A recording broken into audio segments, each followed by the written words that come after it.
André Lagulette, donc consultant mais aussi propriétaire d'un cabinet conseil qui intervient dans la création d'entreprise, donc sous toutes ses phases.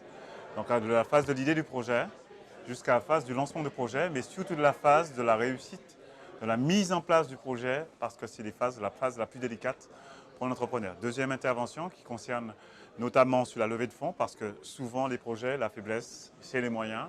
Donc notamment l'analyse des bilans, l'analyse du fonds de roulement. Donc je me charge à la fois sur les dispositifs publics et les mesures que les banques ou les établissements financiers prennent pour pouvoir accompagner les entrepreneurs. J'ai un autre levier qui concerne ce qui est vraiment aujourd'hui dans la réforme et la transformation des compétences. Donc j'interviens notamment sur les GPEC, donc gestion des emplois et des compétences, et pour aider les structures à soit s'adapter à un marché, soit se réorganiser en interne, soit à régler une problématique de climat, soit encore à moderniser ses savoir-faire, se moderniser et permettre à ce que le personnel soit plus performant face aux enjeux auxquels ils sont confrontés. Donc voilà aujourd'hui mes interventions. Bien entendu, ça se couronne avec la formation parce que ça reste un élément indispensable, ce qu'on dit, la formation tout au long de la vie. Et ça a été encore une vérité ressortie aujourd'hui, cette nécessité d'être, je dirais, de traverser son temps. Voilà, être intemporel, j'ai cherché le terme. Donc aujourd'hui, c'est vrai, c'est la question. Au niveau du cabinet, c'est être intemporel dans la manière d'accompagner les entrepreneurs. C'est une journée très riche comme toutes les premières depuis le début de la semaine, dont j'ai participé notamment mardi dernier. Riche, pourquoi? Parce qu'en face de nous, on a un public qui jouait dans l'attente. Parce que la vision qu'on avait à 5 ans, aujourd'hui, elle se ramène au semestre, voire à l'année. Donc ça sous-entend que ce qu'on a à évoquer doit être très pertinent et doit être force comme une boîte à outils.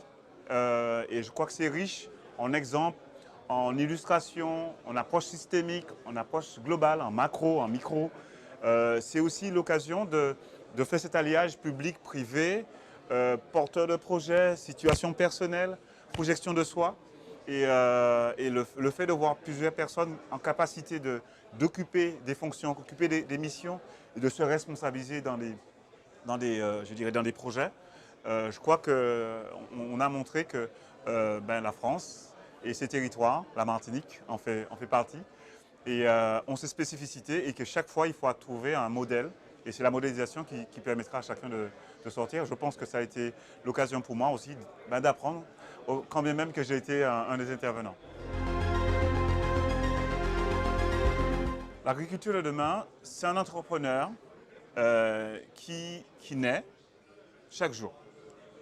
Pourquoi? Parce que les luttes aujourd'hui, ou encore les confrontations, parce que nous sommes dans une confrontation mondiale, dans une confrontation d'idées, confrontation d'innovation, confrontation de repositionnement.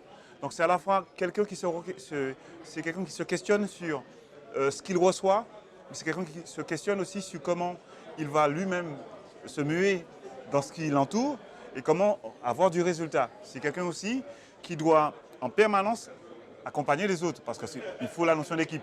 On ne peut pas réussir seul. Je pense que c'est la capacité d'être à la fois un visionnaire, un gestionnaire, capacité effectivement de se mouvoir dans le temps et de pouvoir en permanence s'adapter et d'être performant sur sa capacité à avoir la réponse à la demande et en même temps le réglage de la gestion quotidienne.